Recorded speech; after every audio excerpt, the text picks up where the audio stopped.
Graça e paz do Senhor Jesus. Vamos ler Gênesis capítulo 44. Então José deu a seguinte ordem ao administrador do palácio: coloque nos sacos que eles trouxeram todo o cereal que puderem carregar e coloque dinheiro de cada um de volta no saco.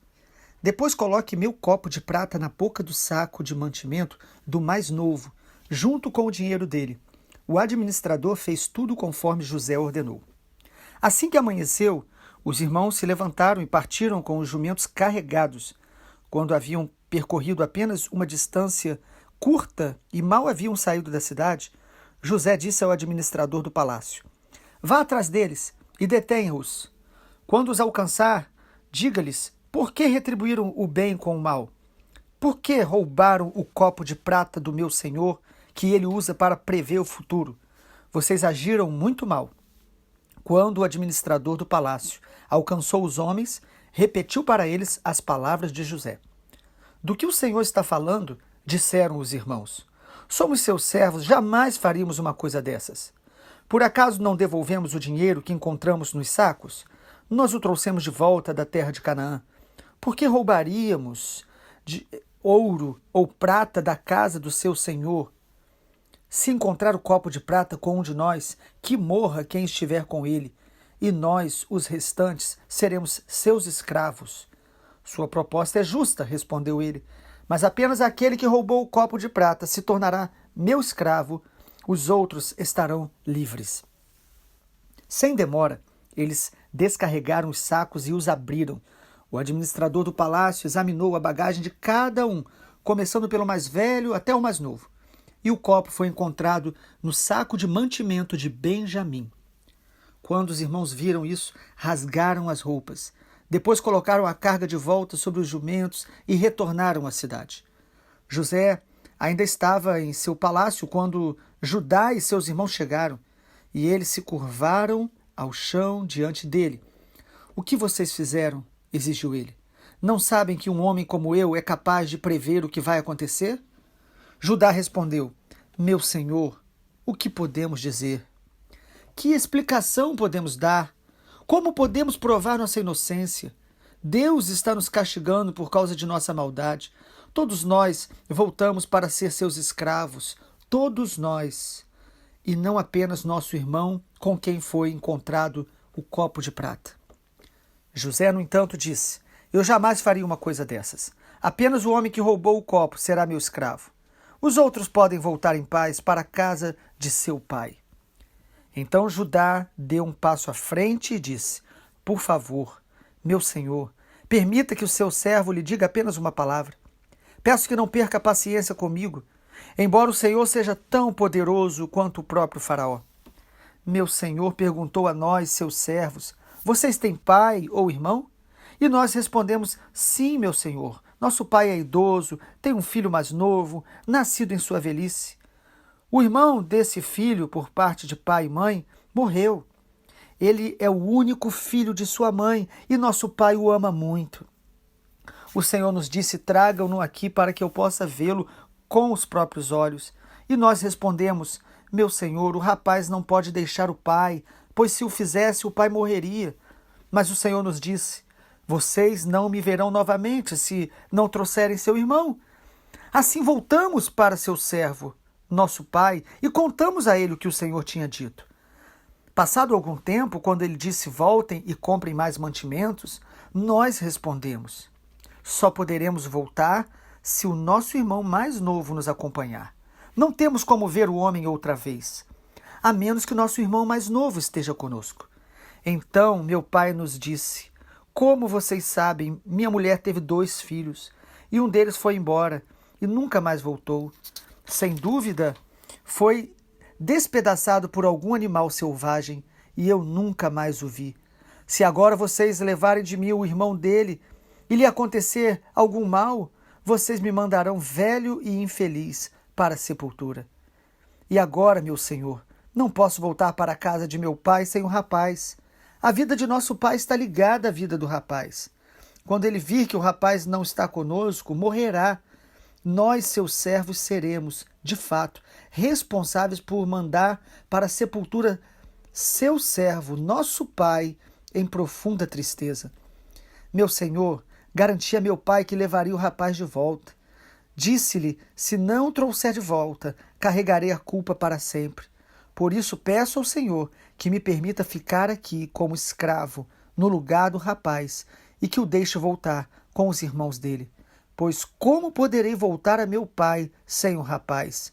Não suportaria ver a angústia que isso lhe causaria. Capítulo 44 de Gênesis nos fala sobre essa transformação do caráter dos irmãos de José. Se percebermos, irmãos, nesses últimos capítulos, José o tempo todo estava provando os seus irmãos. José queria saber se o coração deles tinha mudado depois de aproximadamente 20 anos. José sabia que os irmãos tinham feito tantos males contra ele, mas ele foi transformado no processo do tratamento de Deus em seu coração. E ele queria saber até que ponto realmente os seus irmãos agora eram confiáveis, eram pessoas realmente honestas, sinceras. José queria saber se os seus irmãos estavam realmente transformados. Todo homem vai ser provado. E muitas vezes Deus vai realmente permitir provações para poder nos amadurecer. Mas se nós não enfrentarmos, interagirmos com as provações de Deus com humildade e quebrantamento, mesmo provados, mesmo errando, nós vamos nos tornando cada dia mais duros de coração. Em Deuteronômio 8, versículo 2, o Senhor diz que ele levou Israel para o deserto para provar-lhes e para que eles conhecessem o seu próprio coração. As provações mostram o nosso coração. As provações são oportunidades de Deus para que a gente possa se quebrantar, se humilhar e amadurecer a partir delas. Como Tiago, capítulo 1, nos diz que nós devemos até ter por motivo de alegria o passar por várias provações, sabendo que a provação da nossa fé, uma vez confirmada, ou seja, quando a nossa fé realmente interage com a provação, se quebrantando e se humilhando diante do Senhor, a provação vai produzir perseverança, vai produzir maturidade, vai completando a obra de Deus a cada dia na nossa vida. E se a gente perceber nos últimos capítulos, José provou os seus irmãos para saber realmente como estava o coração deles de 3 maneiras. A gente vê José provando quanto à inveja. Nós vimos ontem no capítulo 43, no versículo 34, que José colocou uma porção 5 vezes maior para o seu irmão mais novo, para Benjamim. E isso ele estava, de alguma forma, observando como que os irmãos deles reagiriam. Porque os irmãos de José tiveram inveja dele.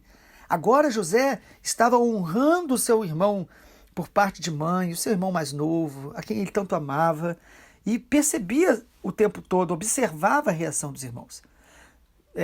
Outra provação que José trouxe sobre os seus irmãos foi quanto ao caráter deles. A gente percebe nos capítulos quando José envia aquele dinheiro, coloca de volta ali nas malas, nas bagagens dos seus irmãos. José queria realmente saber até que ponto o caráter daqueles irmãos era confiável, se eles devolveriam ou não aquele dinheiro. E eles trouxeram de volta. Ele queria realmente saber se os irmãos dele estavam mudados. E ele percebia que havia alguma coisa diferente. Os irmãos voltaram, se preocuparam com o irmão que ficou preso, trouxeram mais presentes, trouxeram notícias do pai. E José em tudo estava provando os seus irmãos. E em último lugar, a gente pode perceber que José também estava provando aqui o amor dos irmãos para com Benjamim.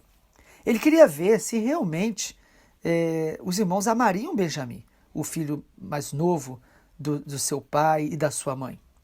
É interessante porque José coloca então um copo que ele usava pessoalmente, que era um copo valioso, coloca ali, justamente manda colocar na bagagem do seu irmão Benjamim. E quando eles são surpreendidos, quando José envia um administrador e os confronta e diz que ali tinha algo errado e os irmãos percebem que estava na bagagem de Benjamim, os irmãos, ao invés de culpar Benjamim, eles assumem a responsabilidade. Os irmãos percebem que havia ali um tipo de juízo de Deus e se humilham, se prostram. E Judá, irmãos, aqui aparece como esse irmão que assume a liderança, mostra um caráter que foi transformado. Aquele mesmo Judá que lá atrás estava vivendo uma transgressão, na imoralidade, agora demonstra ser alguém transformado, alguém que exerce uma liderança sábia dos seus irmãos, alguém que revela uma compaixão profunda pelo seu irmão mais novo, tão diferente daqueles que não tiveram compaixão de José, não tiveram preocupação de vender José para os ismaelitas, de abandonar o seu irmão. Sabe, irmãos, nós vemos aqui que Deus muda pessoas, Deus transforma pessoas no caminho. Às vezes pessoas que já nos fizeram mal, e Deus está trabalhando e nós temos que realmente perdoar, amar e muitas vezes dar uma outra chance. Sabe, Deus é um Deus que transforma vidas, a nossa e de pessoas que muitas vezes já falharam conosco. Por isso nós não devemos guardar nem raiz de amargura e nem rótulos sobre pessoas, porque isso vai nos impedir de amá-las. E aqui José estava conhecendo mais uma área do caráter dos seus irmãos, que estava transformada. Os irmãos eram capazes aqui de amar profundamente e de dar a própria vida para estar ali no lugar de Benjamim. E também para que o seu pai, Jacó, não fosse descer à sepultura com mais aflição. José então percebe que o ambiente espiritual da família estava realmente transformado. E Judá faz aqui um papel de intercessor. Aqui o pedido de Judá diante de José é uma intercessão profunda. Mais um intercessor que aparece na palavra. Nós já vimos a intercessão de Abraão, nós já vimos como que Deus ele desperta os seus intercessores para mudar realidades. Aqui Judá, ele intercede diante de José. Foi Martinho Lutero, o grande reformador, que disse que ele gostaria muito que Deus desse a ele uma graça especial para interceder, assim como Judá intercedeu neste capítulo. Como nós aprendemos aqui, Judá, que é o cabeça dessa tribo da qual viria o Messias, o nosso Senhor Jesus, que é o leão da tribo de Judá, ele aqui já demonstra uma compaixão de intercessão que a gente vê em poucos na palavra de Deus. A gente viu isso em Moisés, quando se coloca diante de Deus para que Deus livrasse Israel do juízo. A gente viu isso no Senhor Jesus, que assim como Judá se colocou no nosso lugar, tomou o nosso lugar, disposto a assumir a culpa, intercedeu por nós para o nosso livramento.